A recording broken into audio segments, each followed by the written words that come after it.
That's my really excited face. And we're live. And I really hope that live come on caught all of that, because that was absolutely brilliant. Welcome, ladies, gentlemen, writers of all shapes, sizes, colors, ethnicities, religion, orientations, everything. I don't want to leave anybody out because we just had a whole sensitivity conversation last night. All the people of the world. All the people of the world. Why did I almost go into Jesus loves the little children? Yeah. That's what I thought too. I was about to go, yeah. Singing in my head thinking, has that one aged well? I'm not sure. Well, probably not the red part of it. Or the yellow. Yellow. But we're gonna move past that. Yeah. We're writers. We'll come up with a new version for next month. We'll be ready for you.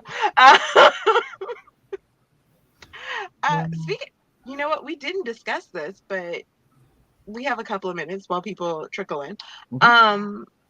Since next month is Nano, were we still doing the writers' room? We could do sprints. We could writers' room, and then we'll talk about nano problems. Is anyone stuck on nano issues? I mean, my CGL format's essentially going to be sprints, and we're going to call people up. You know what I mean? Say, hey, if you have a problem, come up. Mm-hmm. We'll talk through it, read through it. So that's essentially what I'm going to do with CGL both months until the next contest. Awesome. Yeah. So we Alrighty. Well, guys, you are part of the writers' room, which is where we sit around backstage, and you just got a quick glimpse of how we hang out on our Tuesday mornings, because we don't follow any type of script. I'm going to let my lovely co-hosts as well as my guests introduce themselves and let you guys know a little bit about them while I go through the 6 comments that we have. Barrett, take it away. Hi, I'm Barrett, and I didn't think through my intro. I am really happy to be here. This is going to be a ton of fun. I'll get y'all on the outro. Jennifer. I'm Jennifer. I guess I'm the guest today. You are. I don't know what the hell I'm doing. That's why I'm here. Nice. Neither do we. Morgan. Okay. What's up, everyone? My name is Morgan Lee.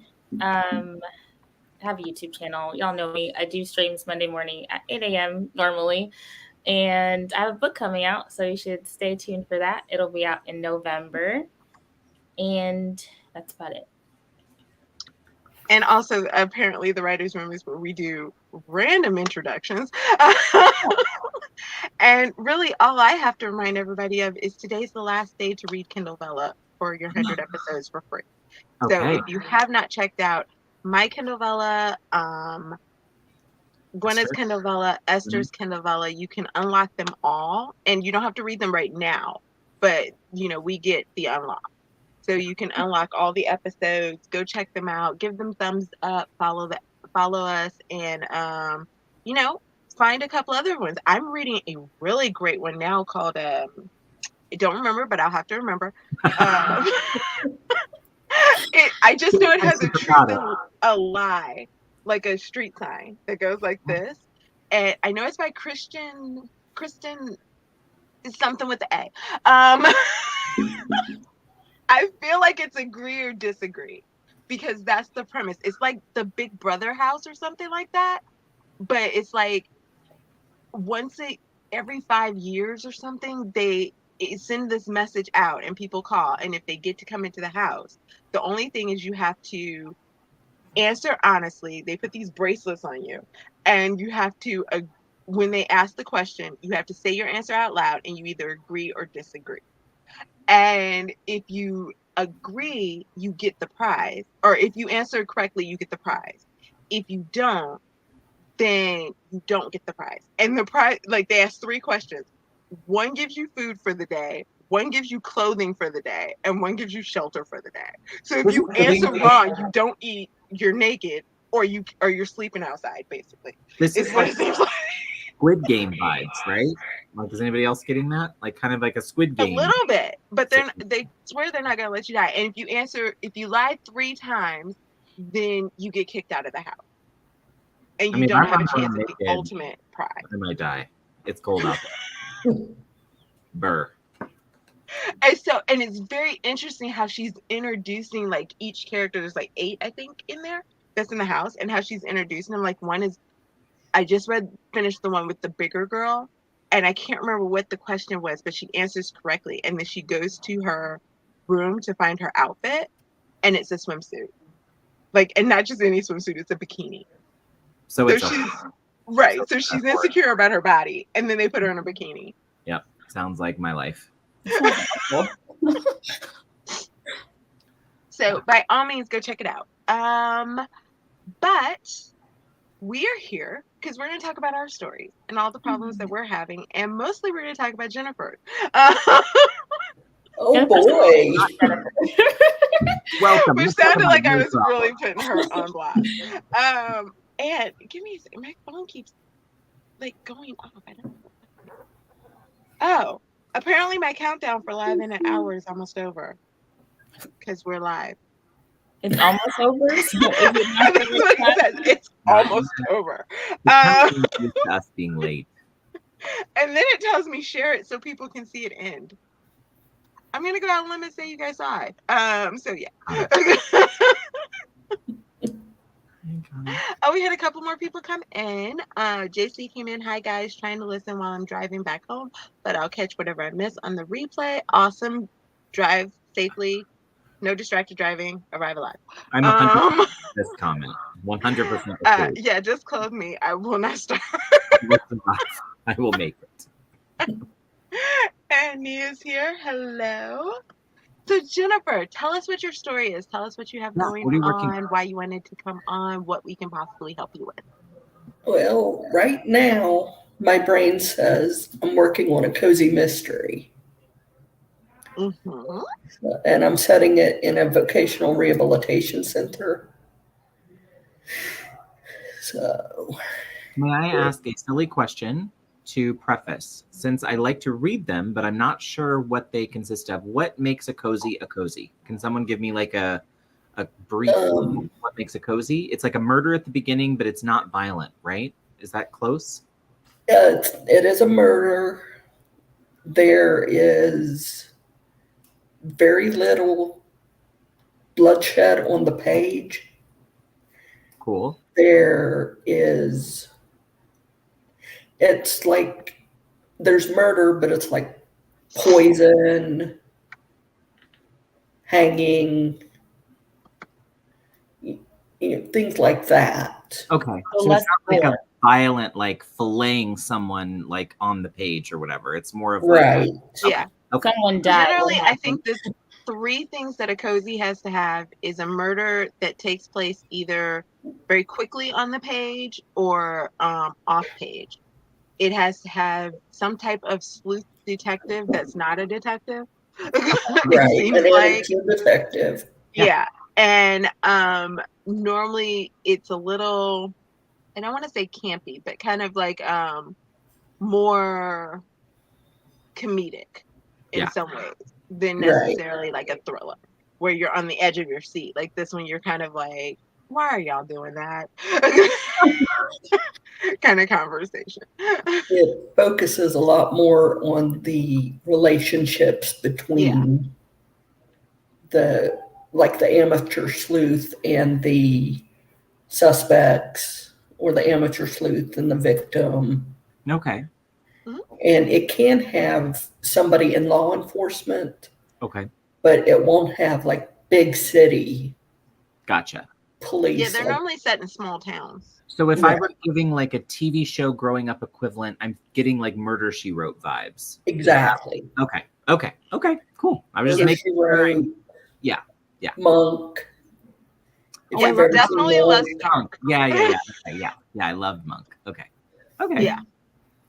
Psych would be another one probably. Okay. That would be considered kind of a cozy mystery. Okay. If you've ever seen Diagnosis Murder, that's another one. I don't think I've seen that one. Okay, I'll have to watch that. That's half of Hallmark's murder mysteries. I know, but those have a little romantic element. Well, but a lot of cozy mysteries do. Oh, yeah. Yeah, They a lot of can. them do have a little bit of a touch of a romance or some type of fun little meet cute Yeah, type yeah. of thing, stuff like that. Nothing Castle. nothing says romance like murder to me. I mean, when I Right? think it gives me the fuzzies. I mean, it's why I'm single, because I don't have enough murders in my world. Or have you had too many and that's why you're single? It's like, I don't know. Or cozy I thriller. kidnap. I don't murder. Oh, we need to switch back to Jennifer's story. Jennifer, so about your story. So cozy mystery. Talk to us a little bit about what inspired it and what's the premise. Actually, what inspired it was watching things like Monk, Murder, She Wrote. My favorite author is James Patterson, Ah, okay. but he It's writes, quite cozy, though. right. Yeah. Okay. So I wanted to write a mystery, but my brain doesn't allow for me writing all the violence and the gore. So cozy is a perfect fit for me Okay. because I love mystery, but I don't want all the violence and the gore. Yeah. Got it. And I have a roommate here in the nursing home that all we watch is the Hallmark Channel. So, Sorry, I just knew you were gonna be like, and I have a roommate, and like, if there was anybody that we were gonna. oh no, I love my roommate. I do, however, want to cozy mystery one of the ladies up the hallway. Oh, I like that energy. So maybe she'll be killed off in book 2. So, all right. Oh no, she is one of the ones killed off in book 1. Love it. oh, well, there Brutal. you go. In a side story. Sure. She's a bit of a pill to deal with. So, and I decided that my nano project, where Crazy Teresa kills people, is a side project. I just love that Teresa has just developed a life of her own. Crazy Teresa. Just for me, like randomly laying down on a stream and then sitting up and using a weird voice. It inspired a lot. I know. Jennifer, Savion, like, I just love that Teresa's got no life of her own. So now so Crazy Teresa's the killer, right? Not in this project. Okay, she's in a different project. Okay. In the She's Cozy in a different Mystery, project. do you know who the killer is, and do you know who your sleuth is? I do know who the killer is. He is one of the residents tell of. us. Huh? You can't tell us. Spoiler alert. No, we're workshopping. Fine. His name is Caleb, and he's one of the residents of the vocational rehab center. Okay. And he's a bit of a douche. Can I say douche on your channel, Tiff? Sure. Yeah, I'm not monetized. Douche. Oh, I think she might be frozen. Oh, there she is. Okay. Oh, there. So let me ask this. So Caleb's our murderer. Do we, as the readers, know Caleb is the murderer throughout the story, or is it a reveal? It's a reveal. Okay. So at when the end. At the end. Okay, I was going to ask, like, are we talking like Act 3 beginning, climax? Like, when are you hitting us with it? No, it'll be at the end. Okay. Yeah.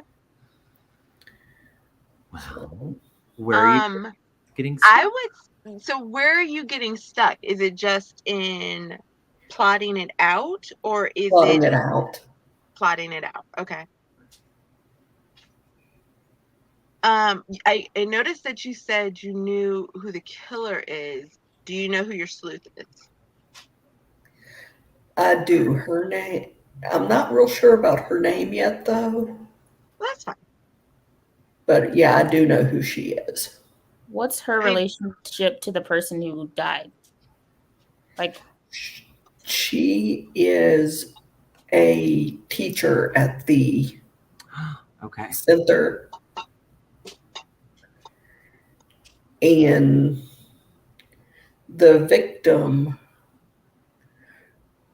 her and the victim were having a clandestine fling. Oh, Oh, okay. So okay. she's invested in solving this murder. Okay. Very interesting. Do you know who your red herring is? Not yet. I think that's where I'm getting hung. Okay. Because Well, I'm not sure who my suspects are yet. Okay. so we need to create suspects or some people that the reader will believe it could be. Mhm. Right. That kind of the idea, and distract from it being who we know it to be. Right. Okay. Do we know why he killed her? Revenge? Is it jealousy? Was it Jealousy. Okay. Jealous of their relation, like her relationship with the Yeah. sleuth? Okay. Yeah.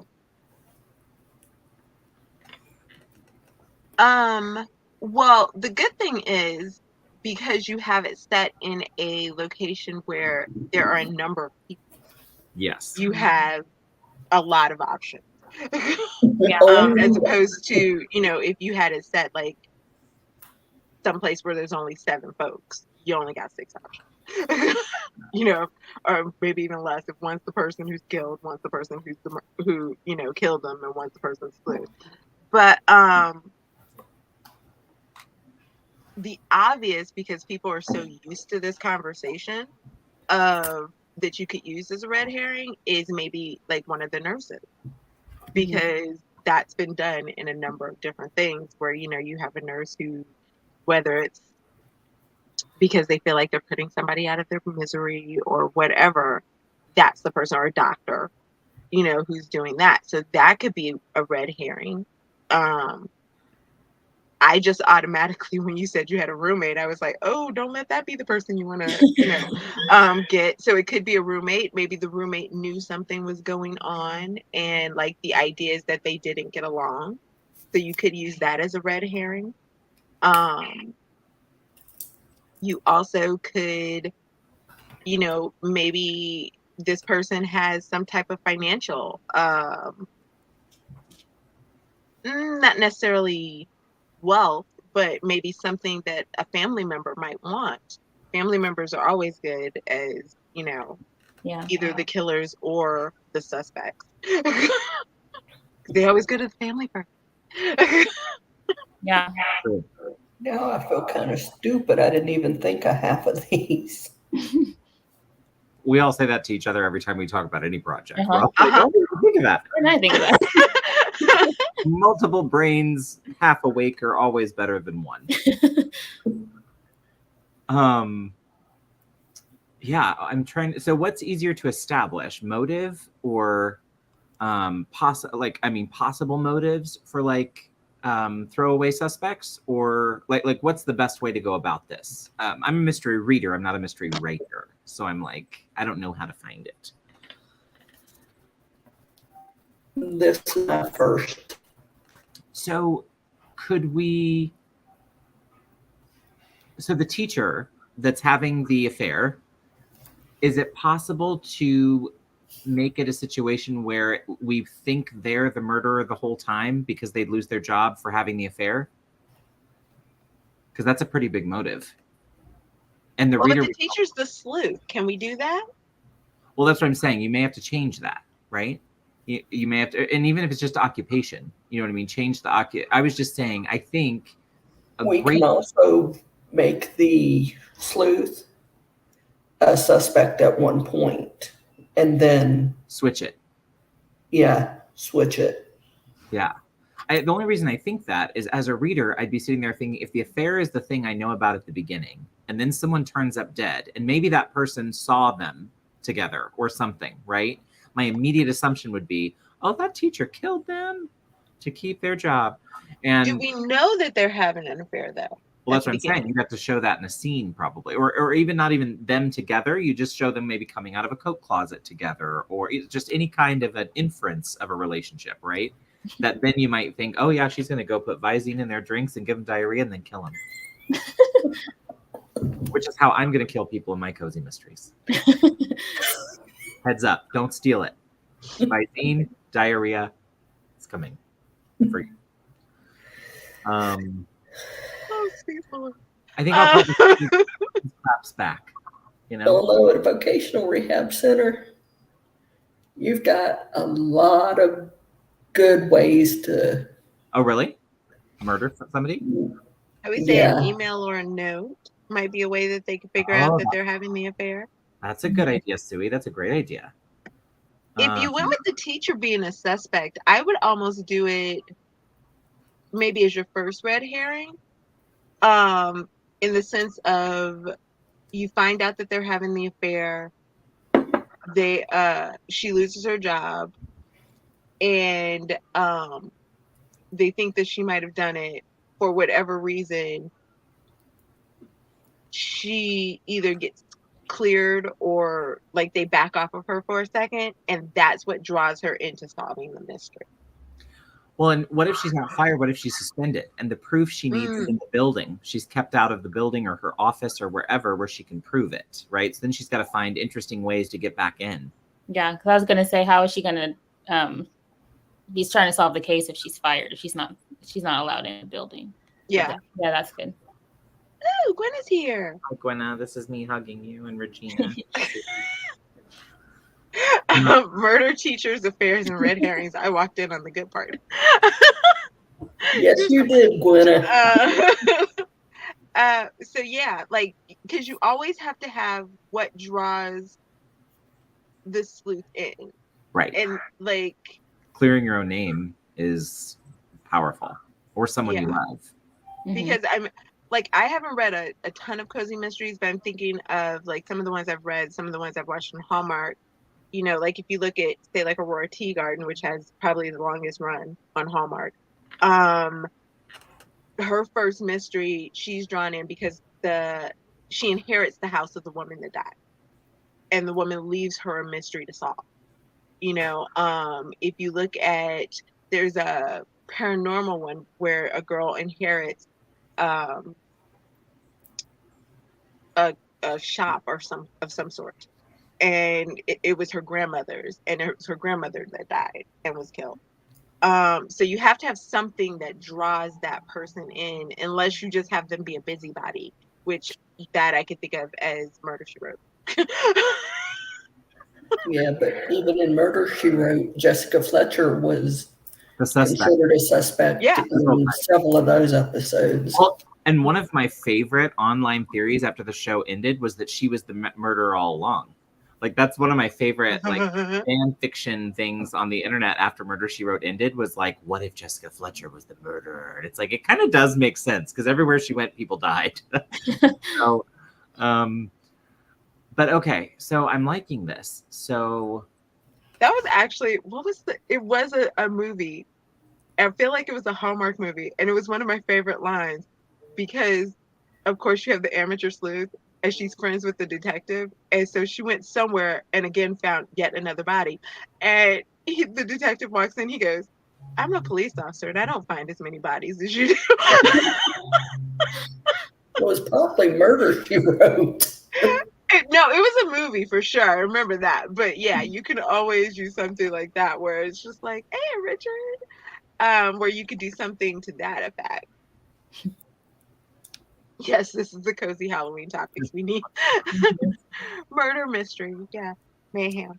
I picked a good time to come on. Yeah. Yes. Yes. Well, and I really appreciate the help. Thanks. Yes, of course. And that's just like the beginning. What else can we dig into? What else can we help you with? Are you saying this is Barrett's closet, murder mystery and mayhem? Oh no, his back closet. Okay, that makes sense. It is actually. Although I do like the idea that like on the other side of that screen, that's where the murder mystery of mayhem is hiding in the closet. Jump out and get you.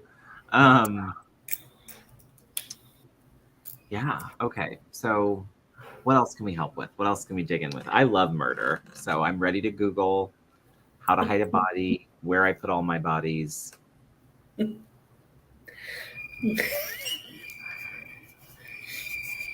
Barrett, honey, sometimes I worry about you.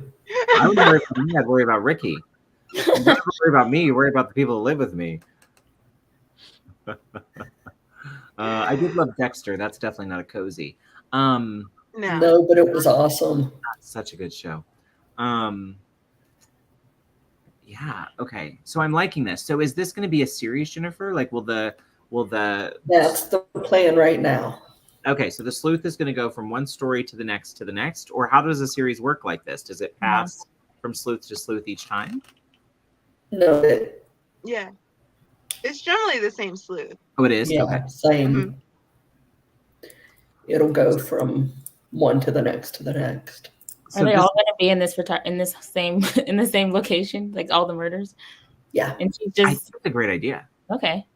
I mean, what better place to like kill people off, you know? Yeah, and there's, like I said, there's so many places you can kill somebody off in a I would vocational almost rehab. caution all of them being set in the same location. Like I would, just because I think you could run into people feeling like, oh, I just read this version. So if it is something that you're thinking of as a series, because she's a teacher, like have her go into, like there's so many other places. She can go into a school and the principal gets murdered. She can go into a teaching retreat or back to get like some type of certification and one of the other students gets murdered.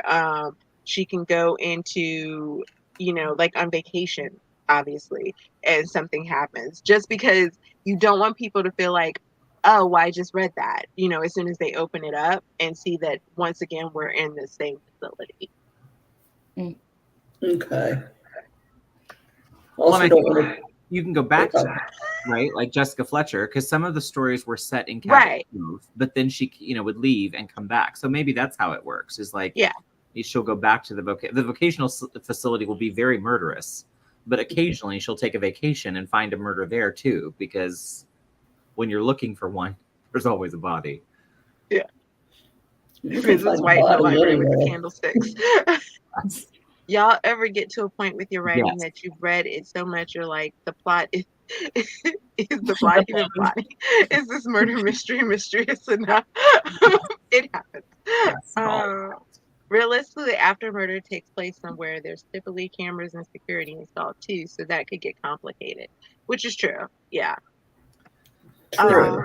A serial killer that kills in the same area, a teacher serial killer. That's a story I haven't read. Well, can you have a serial most killer? not this epic. Like, can the killer go from story to story? Or do you have to catch the killer each time? Because I guess that's a way to subvert the trope you could try is, it could be that a serial killer is actually the killer. And you catch a one-off killer in the first, and then she goes off in hunt of the serial killer who's, I don't know, I'm creating a whole nother series for you here. I'm not sure that's That's an interesting, I don't know because I think every cozy mystery I've ever read, they always catch the killer at the end. Yeah. Yeah. I figured So maybe that would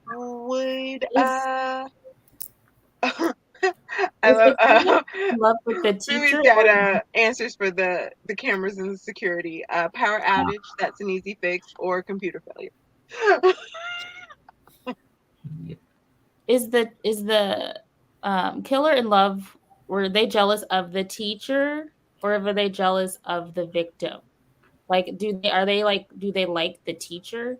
So if you were thinking about going off in serial and the killer wasn't caught or was caught, could he like be then stalking her and then like killing people she loves along the way? If it was like he was obsessed with her, which is the reason he killed the person in the facility. If that makes sense. That Gwenna also has a good point. She says it depends on whether or not the serial killer is the A plot or the B plot on whether or not they're caught each book. If it's a B plot, it's more of a thriller than a cozy mystery. Oh, okay. So you could look at that. Yeah, the personal, I think, is important. It also impacts the way you kill. Yes. Not that I watch a lot of Snapped, but I do. So what I've learned from that is the closer you are to someone, I'll give you an example. I watched one about a woman whose husband was cheating on her, and she drove and caught he and his mistress, and then she drove over him with her Mercedes 12 times in a parking lot. Like, drove around that park. I watched the video where she drove over him a few times, and it was stunning because it was like brutal and just horrific. And then when she finishes that, she goes next door to the martini bar and orders a drink while she waits for the police to show up. So like that was inspiring to me because I thought that's some petty shit right there. I'm going to write that one down for if Riggy ever tries it. But I do think that's true, right? Like depending on how personal it is, if it's like jealousy, I think especially like what Morgan was hitting on, like if I'm jealous of someone, then like my mode of killing them might be more vicious than if, you know, they just kind of annoyed me with their attitude. Yeah. I zined them to death, you know? Yeah. And like, did he kill the person he loved, or did he kill the one that the person he loved? It's a great show. Everyone should watch it. I like Snapped. Oh my gosh, obsessed.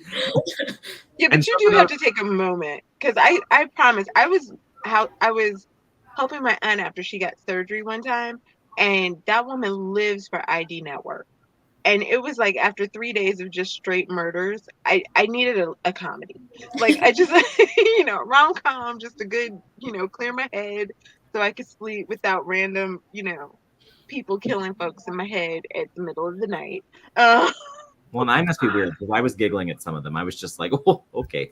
But now see, and you know what's funny is because I do remember there was one. Oh, hey Margaret. Hey, Margaret. Glad you're Hey, here. Margaret. I remember, and I don't remember if it was Snap, but it was something where some woman barbecued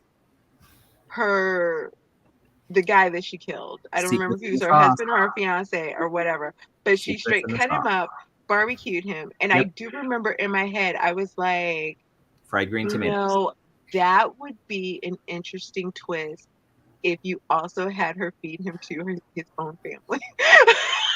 Well, fried green tomatoes, they feed him to the police officer that's investigating what happened to the guy that they murder. So 100%, I love cannibalism when used right. I think it's done well in fried green tomatoes. But yes. Now, see, you guys are giving me a lot of ideas.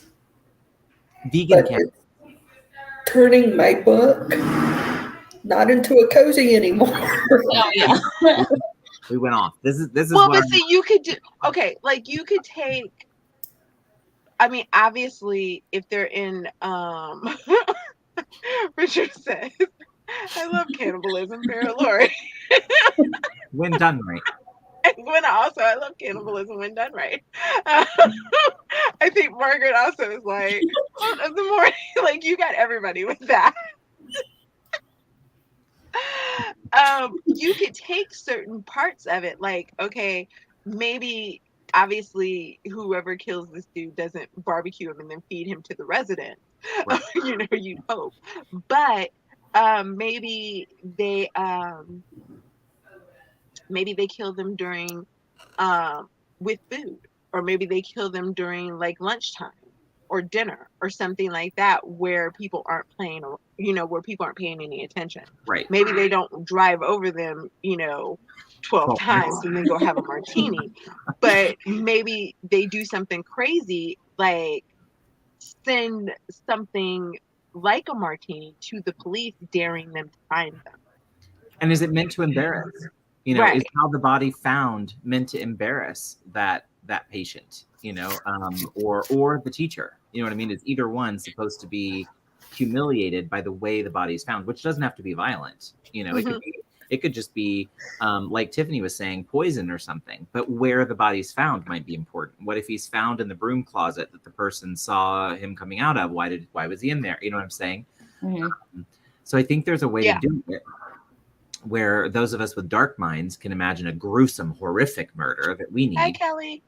And the innocents can, get into their thing. Hi, bye, Kelly. Love you.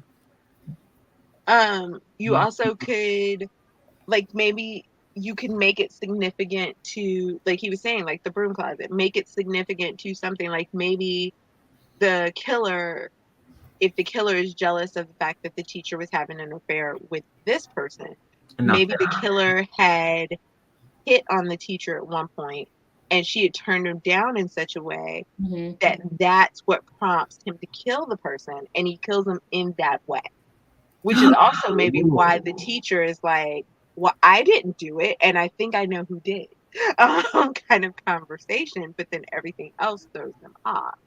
So you could do something to that situation. I don't know why I was thinking if she was like an art teacher, like they can make the blood, they can mix the person's blood in the paint. And so she's like, no, I didn't kill this person, but like there's blood all over her canvas, all over your stuff. What do you where mean? they go in and do the I feel like you got that a little bit from Richard, where they with turn on like the blood, luminol and they go in her office and like all of her canvases light up and it's like blood is all over the wall and she's like, where did that come from? Yeah. Because like how's she gonna hide that? Oh, I love it. We definitely are too dark for cozy. So reel it in. Well, okay, but then you could also take it, like maybe she's a physical therapist teacher. And so maybe it's a sense of like there's fingerprint on stuff because she's been helping them with their movement, but maybe somebody got like to her fingerprint. And so maybe it's not the blood, it's the fingerprint, which then brings it into cozy. Ooh, okay. We got dark because I was definitely like we could do like beads with bones. Yeah.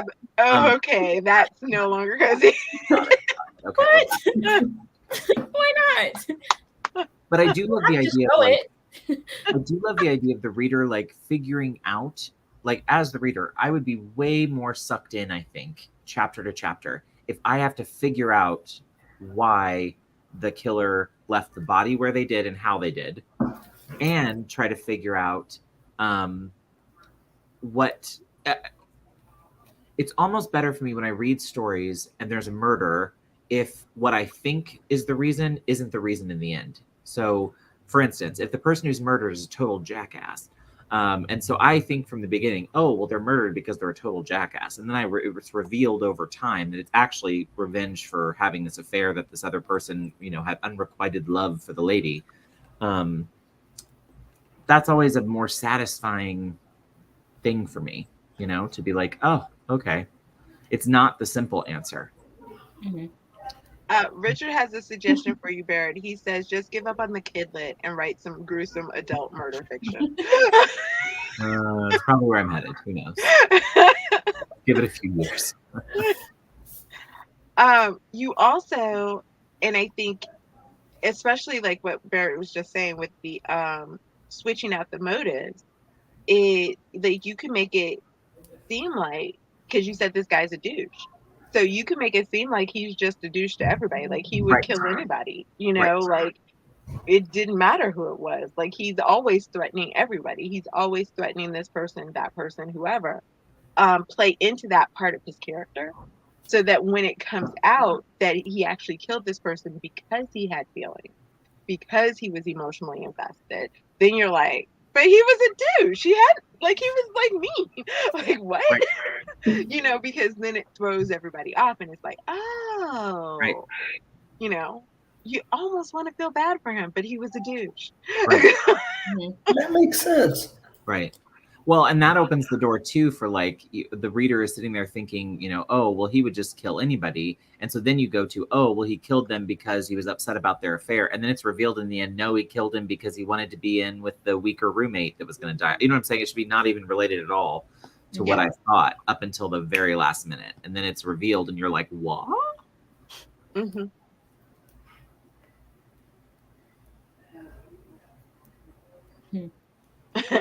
We assume it's the douche behind the killing, but it's actually little Miss Press. Those are always fun.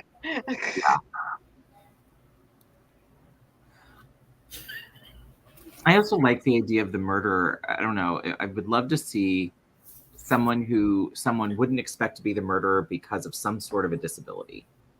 Like maybe that's just me, but I would love to see a murderer who nobody thought could be the murderer because maybe they were in a wheelchair or maybe they had limited mobility or just because I think that's easy. What we were talking about last night with the sensitivity thing, the default is like healthy, walking, whatever. So I think to kind of throw that out there too is so unexpected and unusual that I think it could be an interesting. I'm adding a bunch of work for you, Jennifer, so you're welcome. But I think that's a cool idea too. That actually, you're not adding to me because I've already thought about that. Oh, good. Because in a vocational rehab, quite a few of the patients are physically and or mentally disabled in one way or another. I was just having some trouble trying to decide, what disability I wanted. Yeah. And how to go about writing it without pissing a bunch of people off. Sure. Again, pardon the language. Sorry, Tiff. No. I think one of the cool things, Jennifer, that I learned last night from the discussion that I think was interesting is no matter what, we're always going to piss someone off, right? Yeah. Like that was the one thing Heather said that's totally true is no matter what you do, there's always going to be somebody who's going to say, in fact, when we were talking about the food discussion last night, I personally don't take offense to being described like mayonnaise, but Richard would, right? So I think it's just one-to-one for like what offends me may not offend someone else kind of a thing. So I think it's better to open the door to the disability discussion and write your truth and then let the rest of it kind of settle out. And speaking of Richard, we accept both elevator and lift. We know we what are they not are. bloody American, but we are. Yes. We actually are on this show, Bloody American. I said, I am not mayonnaise. I am a milk bottle. There we go. Neither of us 7 years. I think, yeah. Lean into that. I say go in because it's so unique, Jennifer, and I think it's a really cool, open. I love Rice Krispie treats. You all are making me go straight cannibalism. Stop it. But I think do it because it's unique, it's interesting, and it's a wide open genre. So I started reading Glasswork this morning, and again, I think the way she handles disability in the book is really, and it's for kids, is really interesting. But again, it's not going to please everybody. There's going to be ways she describes those characters that are going to miss some people. So I'd say write it, have folks read it for you and give you feedback, and you'll be good. And I say always take the risk because it lets your book stand out. Your story's different. Gwen has some clarification to the Rice Krispie. White, fluffy, sweet, and my bones pop a lot. Hey, and I just want you to know, when I describe my next character and come find her as a Rice Krispie treat, I'm thinking totally of you. Right. I'm more like Miracle Whip. I'm a sweet and tangy. Richard said, honestly, if I worried about all the people, I might possibly piss off, and I would never write anything, which is true. Just write the story you want to write. Yeah. One of the best things to come into. And lean into the community. There are folks here who will help you out, who will read sections and give you feedback and not. And I think in the sense of what Heather was talking about last night, you are in a unique position to almost not completely be the authority on somebody in, with a disability or a limited mobility, doing certain things and knowing, like, okay, if I were going to write something and I was going to be like, oh, well, they have to, like Richard said, they have to get up the stairs. How did they get up the stairs? My first thought would be, yes, there was an elevator, there was a lift, there was some type of mobile device that got them up there. Whereas you might be able to see a different way that I never would have, in that writing. So you can lean into that a little bit more than, say, someone else, right? Without worrying about offending someone, because you have like lived experience, actual experience. I wouldn't use that as a crutch for what you're writing, but I would, because there's some people who's like, well, I can write this because I'm this, Yeah. and I dare somebody to come at me. Like, I wouldn't do it in that sense, but I would look at you're in a facility like that. You can see people watch how this person does that, watch how this person does that, develop that sense of what each character might be like without necessarily like basing it completely on them. Yeah. Just to make this point, Miracle Whip is close to salad cream. So if you like salad cream, it's Miracle Whip. Basically the same. From packaging. And all in the eye of the beholder depends on the sandwich. I love that idea, Jennifer. I think you should run with that. Because I think that's another thing that will throw your readers off. They'll sit there and again, the default will work in your favor. It'll mean less heavy lifting. I initially wanted to do that. And then I couldn't get out of my own head enough.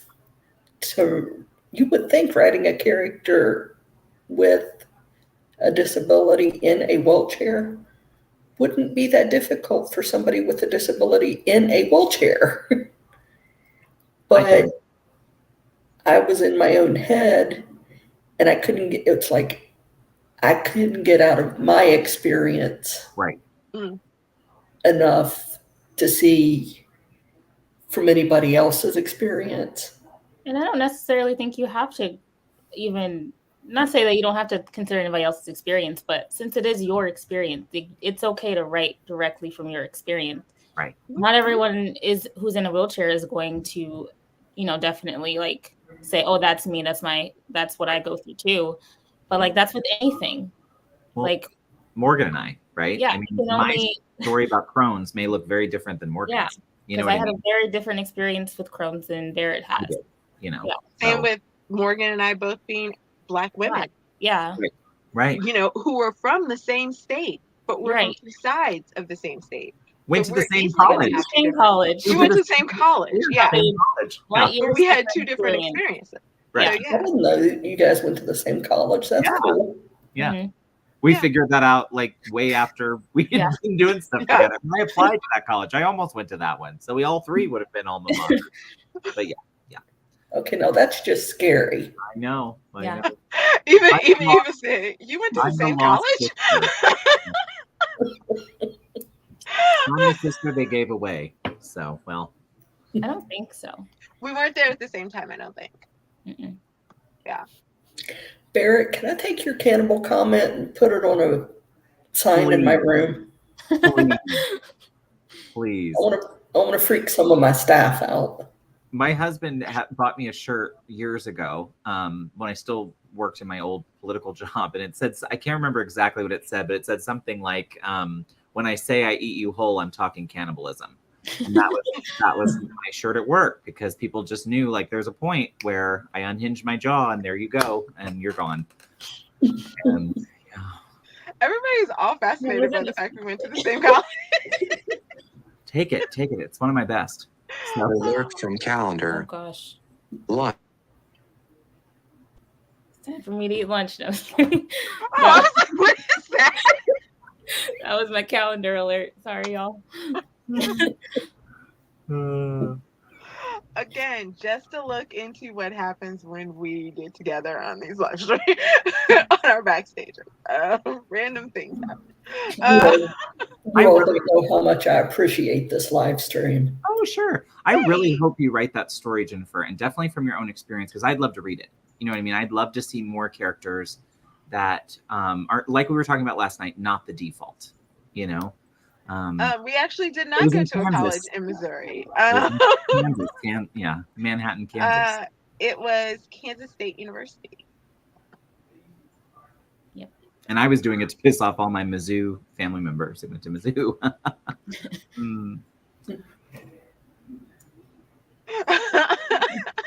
Nice. Only if you don't add one whose cousin went to KU. Yeah. That would be mine. And if I write fanfic and have a character that goes to Kansas State, it would be Morgan because I've already got Crazy Teresa killing people. Well, and I'll eat them. So you got to create some gay nurse at the facility that might be a cannibal. And I've got It has a t-shirt, Secrets in the Sauce.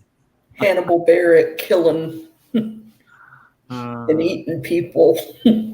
I mean, I wouldn't wear them because I have a germ thing. But yeah, eating's fine. You're a germaphobe and a cannibal. I know. It Now, seems there is a character description for you. Yeah. A germaphobe that kills people, but somehow eats them as well. Eva goes, "Did you get the story figured?" Well, yes, ish. Yes. What else can we help with? Yeah, what other parts do you want to help with? Because we got lots of the. He's got a killer bolognese.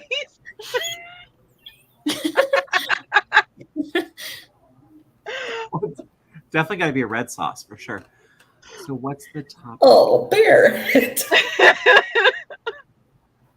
we keep it fun.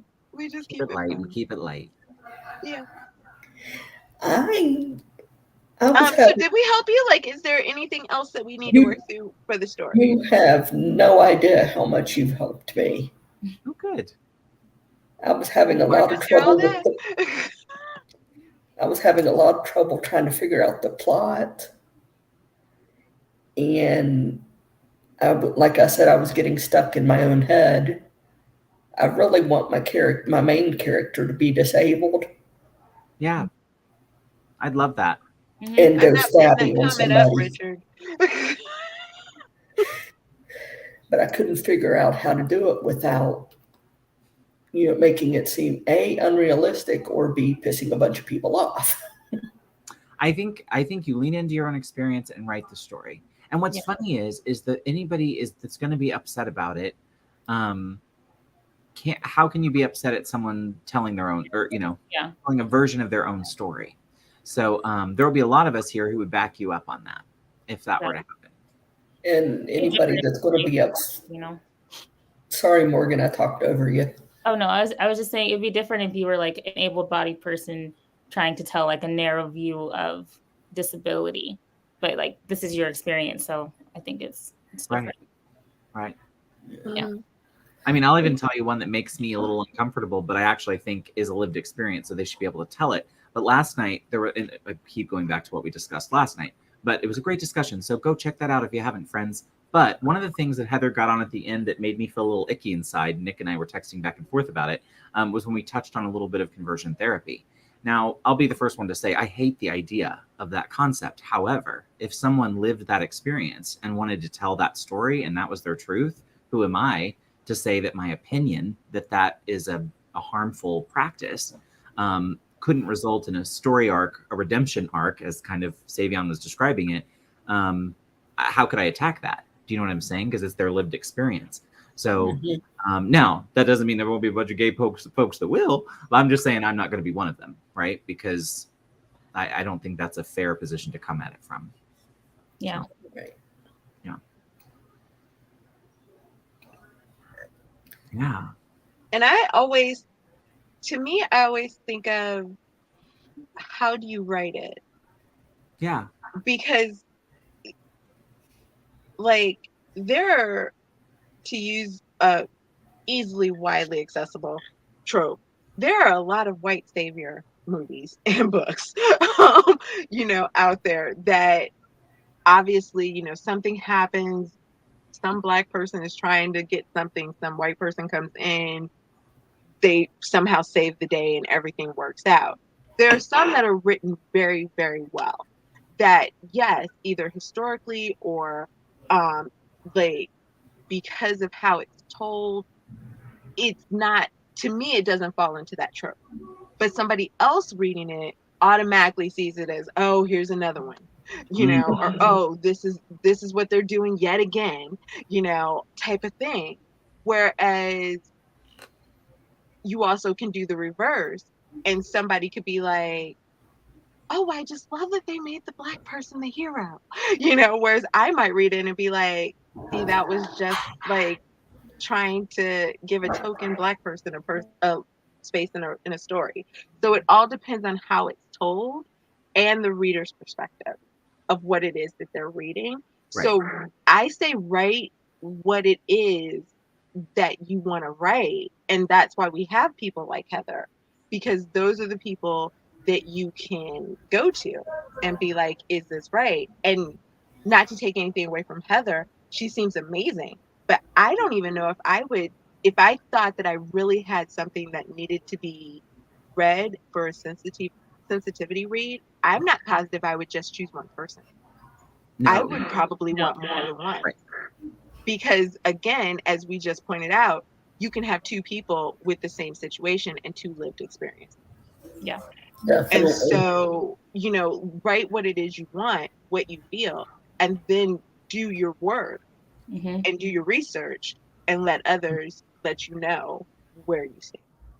Yeah. And somehow they've gotten onto the subject of cults. Barrett was nominated for cult leader. Who was? You. For our Oh, that's nice. That's a charismatic compliment, I think. I'll take it. Oh, I'm like, That's the what nicest is thing anyone happening? said to me all day since Hannibal Barrett. Oh, I don't even know where to go back to. I couldn't be treasurer. I spend frivolously. So I'd say go in unafraid.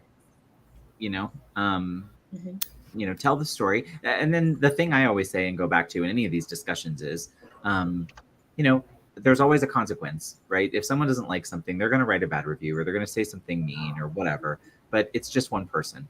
And it's important to remember that, even if it becomes a pile on of a few people, stay true to yourself. And as long as you told your truth, then whatever they say can't really touch you. And that's that. Yeah, because for all we know, Barrett could write that story about cannibalism, and somebody could come back and be like, That's "The not how. human brain does not taste like chicken; it tastes like pizza." Well, I am serious about my How vegan. dare you? I want to write a vegan cannibal story about cannibals that are becoming vegan, and I think it'll be an interesting one. I think there will be lots of discussions. People react. It should work. Exactly.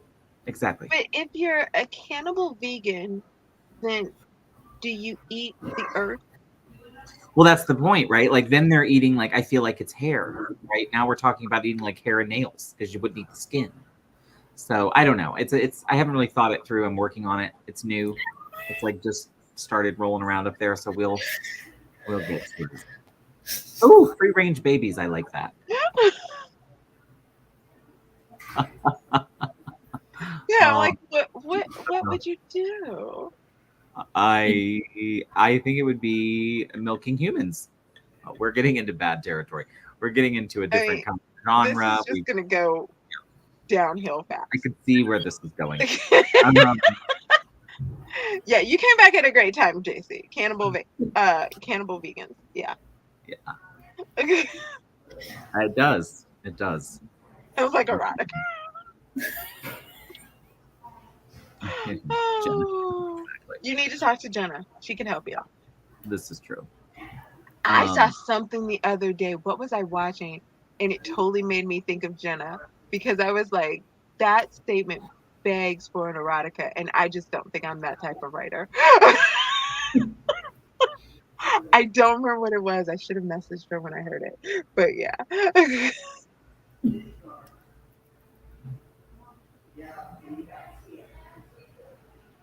What? Wait, unless they're babies? What? What's the subject? Unless their babies were taken to the farm and they were harnessed and milked. What is happening? And in between, they just sat there in that harness eating grass or fingernails. So what? Tiffany, are vampires then vegan cannibals because they're just drinking the blood of, right? They're not eating the meat. So wouldn't a vampire be a vegan cannibal? I don't know. Morning glory. This is what we discussed. I do always think of vampires as cannibals. Me because too. Technically, they are eating. Well, again, as Morgan pointed out in one of my edits, are they eating or are they drinking? Because I think I said drinking and she was like, or no, I think I said eating or something, thirsty or something like that. And she was like, is it thirsty or is it hunger? Like you have to make that distinction. But I always think of them as, yeah, there is something to the cannibal idea. Oh, you're right. Oat milk. Silly me. Didn't think of that. But if we remove the plasma, could they then drink it? I don't know. Gwenna says they're vegetarian vampires, not vegan. Technically, in True Blood, those books, then the Sookie Stackhouse books, those would have been vegan vampires because they were drinking synthetic blood. Wasn't even real. Mm. There's circle. Another book that I've read. That's your breastwork, really. There's another book that I've read that it's a series, and I always love. They have a whole company. It's called Blood for You, that provides the vampire blood, and they have different flavorings. So they have like muy caliente blood, or like like free range blood, or like all these organic type of blood, and Low it's sodium. so weird, like limoncello blood, and it's just the weirdest thing. Well, that's nice. So yeah, I love how this started cozy and ended here. Yeah. Yeah. I don't know how we got here. I feel like that's always our conversation at the end of when we get done on a Tuesday. Yep. My character did raid the blood bank, and it is morally gray, because he not only raided the hospital blood bank, but he left $200 for them to buy whatever it is that they need. If you don't know what we're talking about, go read Come Find Her. It's free right now on Kindle Vella. Shameless plug. So, Jennifer, are you thinking of this book as a novel, as a Vella? What are you thinking? Well, I was thinking of it as a Vella, but now after talking to you all and getting my plot a little bit more sorted out, I honestly think I could do a novel or novella, at least a novella. Yeah. So once I understood what a cozy was, it does lend itself to a Vella if you were to go that route too, though, because it seems episodic. It seems kind of building on. But it sounds like you have enough runway to do a full book. And you could always still do Vella first and making it into a book later. Yeah, go back later. And I've actually found some really interesting cozy Vellas on Kindle Vella, or cozy mysteries on Kindle Vella. Ooh, that got twisted all in my head. But there are a few on there that have done very well. So it is a possible conversation if you were to choose it. And I think a lot of the authors, from what I'm noticing, is that they do the Vella first. And then I think it's like a 30-day wait period, which in all fairness, if you need to get, formatting, a re-edit, cover image, all that, marketing, that's basically your time anyway. And then they release it then as a book. So it's both possible. Yeah. Well, I hope if you do either way, whether you go Vella or whether you go book, especially if your main character ends up being disabled, we'd all love to have you back to talk about it when it's time and promote that. Because like we were saying, there aren't enough stories where that's the case. So even if it's just our little corner of AuthorTube, we'd love Eva's got a point. She says, Vella is fun either way. You can put it up there to see if readers like it, to practice marketing, and then when it's done and you finish edits and such, got your cover, yada, do a launch. So yeah. Wow.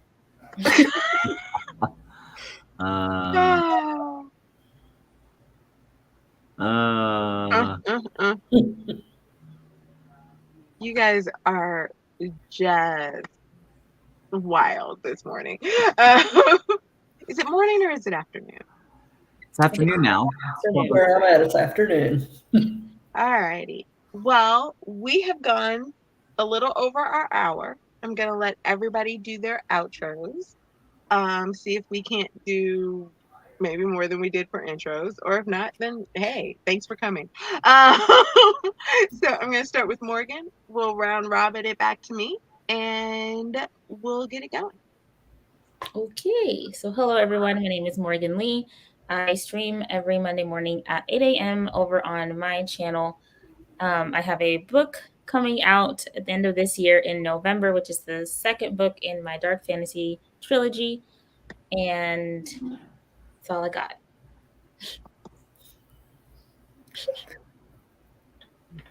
Jennifer. Hey everybody, I'm Jennifer Brown. I guess I'm a cozy mystery writer as of right now. I do some live streams, but mainly I co-host with other people, mainly Tiffany. So catch me on her stream every Tuesday, and when I pop up, I pop up. Barrett. Oh, my turn. Hi, everybody. My name is Barrett Laurie. I write stories about ordinary queer kids living extraordinary lives. I host Tea Group Live. I don't know what day yet. We are moving to Sunday evenings. I will let you know the time next month. For a while, we're just going to be doing sprints in place of that. I am 1/4 of AuthorTubers React over on the Vixen Fictions channel. I will miss it this month, but don't you guys miss it. It'll be fun. And then I'm 1/3 of this. I love cannibalism when it's done properly. So let's all keep that in mind.